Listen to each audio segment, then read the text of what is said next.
시청자 여러분 안녕하십니까? BOA 모닝뉴스 시작합니다. 세계보건기구 WHO가 신종 코로나 바이러스에 대한 세계 대유행 팬데믹을 선언한 뒤 한국인 입국을 제한하는 나라가 140개국으로 늘었습니다. 이 한국 내 감염 증가 추세는 주춤해졌지만 사망자는 계속 증가하면서 치명률 또한 높아지고 있는데 전문가들은 쉽게 방심해서는 안 된다고 지적했습니다. 서울에서 한상미 기자가 보도합니다. 한국인들의 입국을 막거나 입국 절차를 강화한 나라가 16일 오후 2시 현재 144개국으로 늘었다고 한국 외교부가 집계했습니다. 남미의 볼리비아와 남아프리카 공화국 등 4개 나라가 추가된 것인데 이에 따라 아예 입국을 막거나 한국을 떠난 뒤 일정 기간이 지나야 입국을 허용하는 등 명시적 입국 금지 국가와 지역은 80곳에 이릅니다. 한국발 여행자들을 격리 조치하는 지역과 국가는 중국 등 17곳으로 특히 중국 내 22개 지방 정부가 포함됐습니다. 이런 가운데 한국 내 신종 코로나 바이러스 확진자 증가 추세는 하루 100명 아래로 주춤해졌지만 사망자가 잇따라 발생하면서 치명률은 급증했습니다. 16일 0시 기준으로 확진자 8,236명 가운데 75명이 사망하면서 치명률은 0.91%, 지난 1일 0.4%대의 2배 이상 증가했습니다. 중증 환자가 90명에 달하는 것으로 알려져 추가 사망자 수는 더 늘 것으로 예상됩니다. 전문가들은 현 단계에서 중요한 것은 경증 환자와 중증 환자를 제대로 분류해 치료하는 것이라고 설명했습니다. 사망률을 낮추려면요, 이 경증과 중증 환자를 분류하는 거에서부터 제대로 돼야만 해요. 만약에 이런 분류조차가 잘 안 된다, 분류가. 그러면 의료 자원을 최대한 효율적으로 사용해서 사망률을 최대로 줄이는 것이 중요합니다. 박 대변인은 그러면서 더 중요한 것은 감염자 수라며 이는 방역과 직접 연결되기 때문이라고 덧붙였습니다. 사망자 수가 더 나올 수 있겠지만 한국의 의료 시스템 수준이 좋아 사망률이 급격히 늘지 않을 것이란 분석도 나옵니다. 우리가 사망을 어차피 하더라도 사망에 도달할 때까지 날짜를 늦추고 있어요. 쉽게 안 돌아가신다는 거죠. 끝까지 하기 때문에. 앞으로 조금 더 올라갈 수는 있는데 사망률이 더는 많이 안 올라갈 거예요. 하지만 대구처럼 의료기관 포화로 환자를 수용 못하는 일이 수도권에서도 발생한다면 치사율은 올라갈 수 있다고 지적했습니다. 한편 16일 경기도 성남의 소규모 교회에서 목사와 신도 등 47명이 집단적으로 신종 코로나 바이러스 확정 판정을 받은 것으로 나왔습니다. 서울 구로구 콜센터 확진자 128명에 이은 수도권 내 집단 감염으로 보건당국이 긴장하고 있습니다. 전문가들은 신종 코로나 바이러스 사태가 장기화될 것으로 보인다며 미지의 바이러스인 만큼 쉽게 사라질 거라고 단언해선 안 된다고 말했습니다. 서울에서 BOA 뉴스 한상미입니다. 신종 코로나 바이러스 확산에 따라 큰 피해를 입은 한국 대구와 경북 일부 지역이 감염병 특별 재난 지역으로 선포됐습니다. 한국 정부는 한국 시각으로 15일 대구와 청도, 경산, 봉화 등에 대한 특별 재난 지역 선포 요청을 수용했습니다. 특별 재난 지역에는 범정부적인 인적, 물적 지원과 피해 복구비 50%에 한해 국비 지원이 가능해지며 방역 관리비와 주민 생계비, 주거 안정비, 사망 부상자에 대한 구호금 지원을 비롯해 전기요금과 건강보험료, 통신비 등의 감면 혜택이 주어집니다. 한국 정부의 대북 인권 정책과 탈북민에 대한 처우에 대해 우려하는 국제사회의 목소리가 계속 나오고 있습니다. 특히 대북 외교가 핵 문제 등에만 집중되면서 북한 인권과 탈북민에 대한 관심과 지원이 줄고 있다는 건데요. 김영권 기자가 취재했습니다. 미국 뉴욕에 본부를 둔 국제인권단체 휴먼 라이츠 워치는 최근 유엔 인권이사회에서 발표한 성명에서 한국 정부의 대북 인권 정책에 우려를 나타냈습니다. 이 단체의 라일라 마타르 유엔 담당 부국장은 미국과 더불어 한국 정부의 대북 외교가 무기 확산 문제에 초점을 맞추면서 인권에 대한 관심은 줄고 있다고 지적했습니다. And in November, South Korea did not co-sponsor a North Korea resolution at the General Assembly. This is the wrong approach.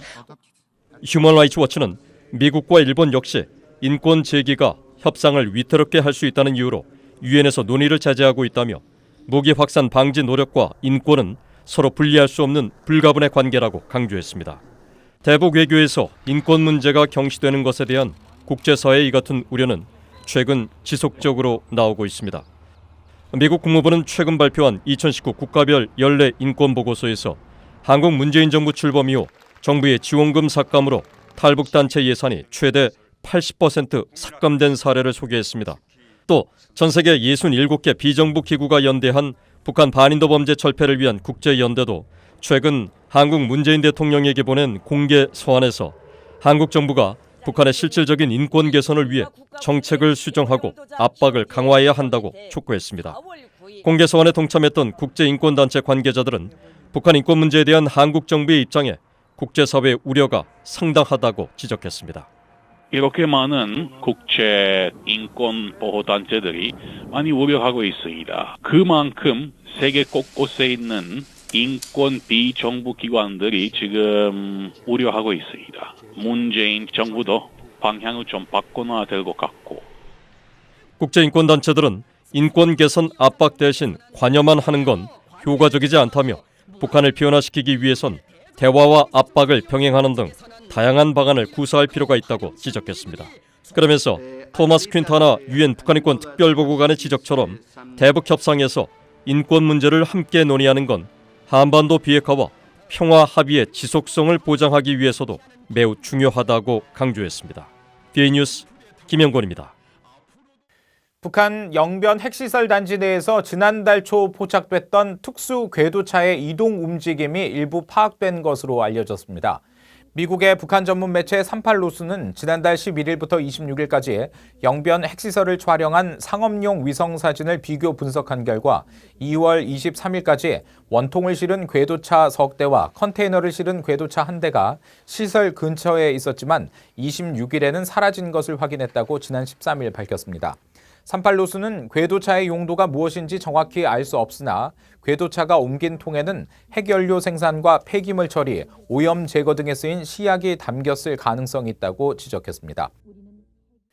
미국과 한국이 이달 말까지 방위비 분담금 협상을 타결하지 못할 경우 주한미군 한국인 근로자들에 대한 무급 휴직이 불가피해 보입니다. 미국 상원 외교군사위원회 대표들은 이와 관련해 다소 온도 차이가 나는 입장을 나타내고 있는데요. 이조은 기자가 취재했습니다. 미국 상원 외교위 민주당 간사인 밥 메넨데즈 의원은 미한 양측이 이달 말까지 방위비 분담 협정을 최종 타결하지 못할 경우 기존 협정의 임시 연장이 있길 기대한다고 밝혔습니다. 메넨데즈 의원은 지난 12일 VOA에 분담금 협상 결렬 시 4월 1일부터 발생할 주한미군 한국인 근로자의 무급 휴직 사태와 관련해 이같이 밝혔습니다. It is my hope, the absence of coming to a final agreement, that there will be a temporary extension. 그동안 미한 방위비 분담 협상에 대한 공개 입장 표명을 꺼려왔던 공화당 소속의 제임스 리시 상원위원장은 이번에도 말을 아꼈습니다. 무급 휴직 사태를 막기 위한 위원회 차원의 계획이 있는지를 묻는 질문에 협상은 행정부가 한다며 신중한 입장을 보였습니다. 상원 군사위 민주당 간사인 잭 리드 의원은 무급 휴직과 관련한 위원회 차원의 조치 계획에 대해 제임스 이노프 위원장과의 논의는 아직 없었다면서 이달 말까지 합의가 도출되길 기대한다고 말했습니다. At this point, we have not discussed it, but it's a critical issue. We're hopeful that there will be an agreement reached. 이노프 위원장실은 이와 관련한 VOA의 논평 요청에 답변을 하지 않았습니다. 공화당 소속의 이노프 위원장은 그동안 방위비 분담금 협상과 관련해 트럼프 행정부의 입장을 지지한다는 견해를 밝혀왔습니다. 앞서 하원 외교위 아테소 위원회의 아미베라 위원장과 테드 요호 공화당 간사는 지난 10일 마이크 폼페오 국무장관과 마크 에스퍼 국방장관에게 주한미군 무급 휴직 사태 방지를 위한 대안 마련을 촉구하는 서한을 보냈습니다. 두 의원은 새 협정이 타결될 때까지 현행 협정을 한국인 근로자의 임금 연장에 한해서만 연장하는 방안을 제안했습니다. BOA 뉴스 이조은입니다.